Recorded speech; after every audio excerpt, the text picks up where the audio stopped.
Hello बच्चों, good morning. तो देखिए बच्चों, आज हम लोग बात करते हैं बक्कल कैविटी खत्म हो गया, इसके बाद फेरिंग्स होता है। फेरिंग्स के बाद बच्चों ईसोफेगस आती है। तो ईसोफेगस क्या होता है बच्चों?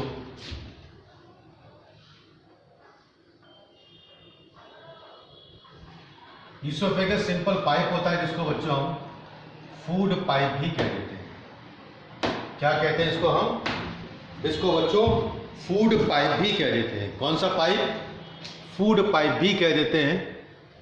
और इस फूड पाइप को बच्चों हम ईसोफेगस भी कह देते हैं।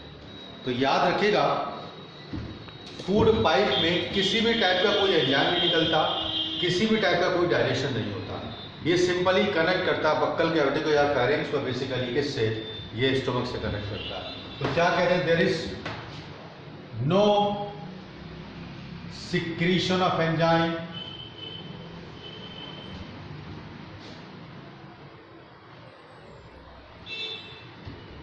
नो डाइजेशन, एंड थोड़ा बहुत क्या होता है बच्चों? पेरिस्टाल्टिक मूवमेंट होता है। पेरिस्टाल्टिक मूवमेंट का मतलब क्या होता है? फूड थोड़ा मूव करता है, जिसकी वजह से फूड के जो बड़े पार्ट होते हैं वो छोटे पार्ट में टूट जाते हैं। इस मूवमेंट को बोल देते हैं बच्चों हम पेरिस्टाल्टिक मूवमेंट। ये कुछ यहां पर दिखाई देता है, ठीक है। तो this is about the oesophagus. Oesophagus के बाद बच्चों क्या आता है? ईसोफेगस के बाद बच्चों स्टोमक आता है। स्टोमक, तो स्टोमक देखा जाए बच्चों, ये हॉलो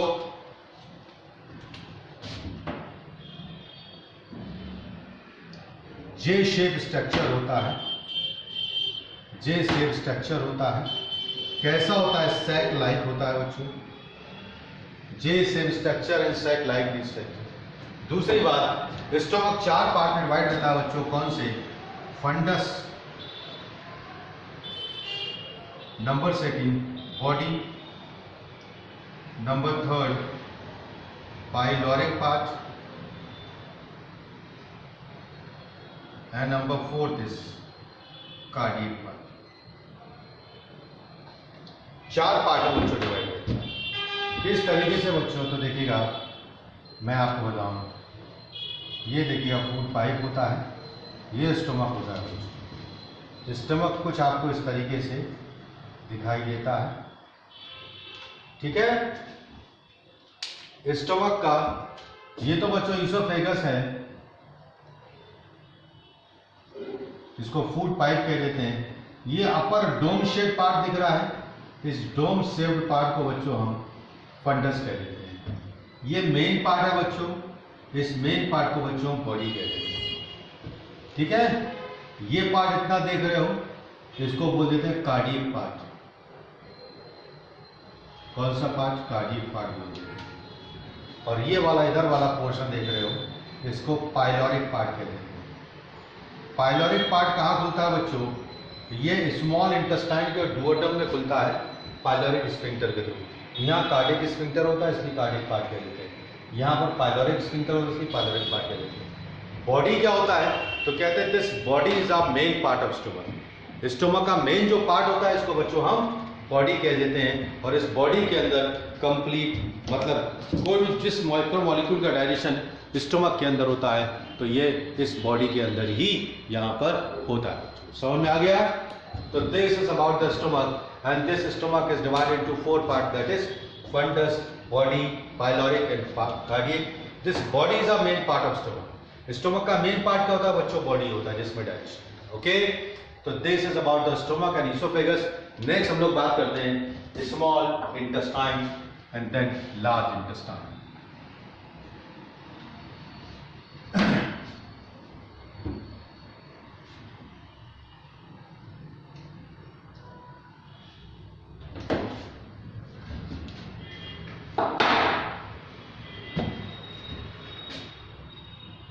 नेक्स्ट आता है बच्चों स्मॉल इंटेस्टाइन। तो देखिएगा बच्चों, स्मॉल इंटेस्टाइन के 3 पार्ट होते हैं। This is about 6 metre in length, लगभग 6 मीटर लंबी होती है, and divided into 3 parts. 3 parts में बच्चों डिवाइड रहता है स्मॉल इंटेस्टाइन। कौन कौन से? Number 1 duodenum, number 2 jejunum, and number 3 is ileum. Ileum 3 part होते हैं। तो इसमें डुओडेनम क्या होता है? This duodenum is the smallest and widest part and about 25 centimeter in length। लेंथ में करीब करीब 25 सेंटीमीटर लेंथ होता है। कौन सा? डुओडेनम। और इसी के अंदर बच्चों पैनक्रियास ग्लैंड और लिवर एक कॉमन एम्पुला के थ्रू बोलते हैं। उस एम्पुला को बोल देते हैं hepato pancreatic ampulla. Hepato pancreatic ampulla के थ्रू दोनों खुलते हैं। Both are open by an ampulla and this ampulla is called hepato, मतलब हिपैटिक सनिया खुलती है, लिवर खुलता है और पैनक्रियास ग्लैंड खुलती है। ठीक है, तो this is about the duodenum. Next आता है जजुनम। तो जजुनम करीब करीब होता है बच्चों 2.5 मीटर इन लेंथ होता है। And this is rich in blood vessel. बहुत सारी ब्लड वेसल होती हैं बच्चों इसके अंदर। एंड मोस्ट क्वाइल्ड पार्ट, काफी क्वाइल्ड पार्ट होता है उसे जजुनम। ठीक है, तीसरा आता है ileum. Ileum is about 3.5 metre in length and this is the longest part of small intestine and here complete digestion and absorption of food takes place। यहाँ पर complete digestion and absorption of food होता है। and here complete digestion and absorption of food takes place in ileum of small intestine। तो small intestine के ilium में complete digestion और absorption बच्चों यहाँ पर। And this is the ilium. इसको हम क्या कहते हैं? इलियम कहते हैं। अब इलियम में इसके अलावा कुछ और पार्ट होते हैं। सम एसोसिएटेड पार्ट ऑफ इलियम आते हैं। कौन कौन से? तो नंबर 1 बात करते हैं बच्चों हम विल्लाई। विल्लाई क्या होते हैं? These are the finger-like projections and formed by foldings of epithelial tissue की फोल्डिंग से बच्चों ये बनते हैं।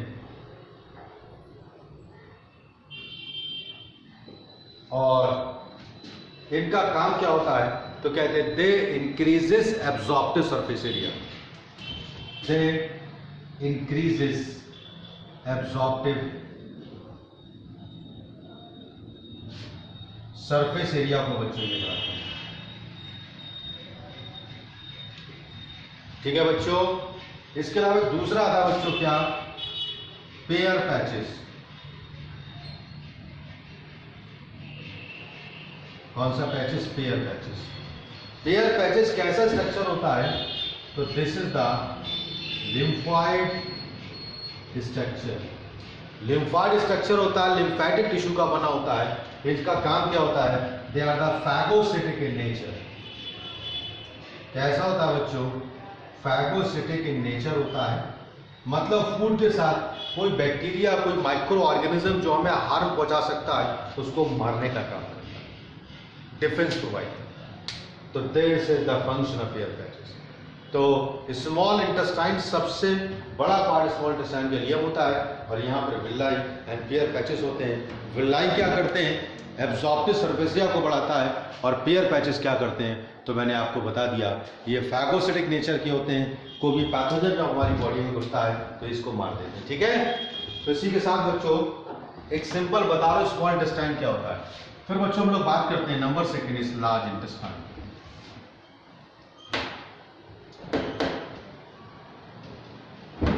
Number next is large intestine.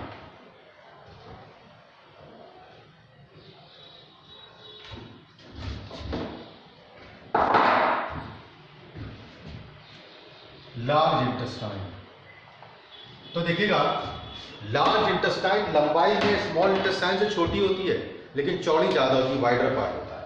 तो कहते हैं this is about 1.5 metre in length but wider than small intestine. Small intestine से बच्चों ये चौड़ी होती, वाइडर देन स्मॉल इंटेस्टाइन। कौन सा? Large intestine. अब लार्ज इंटेस्टाइन के बच्चों 3 पार्ट्स होते हैं, इसको 3 पार्ट में बच्चों डिवाइड करते हैं। कौन कौन से? Number 1 caecum and vermiform appendix, ठीक है।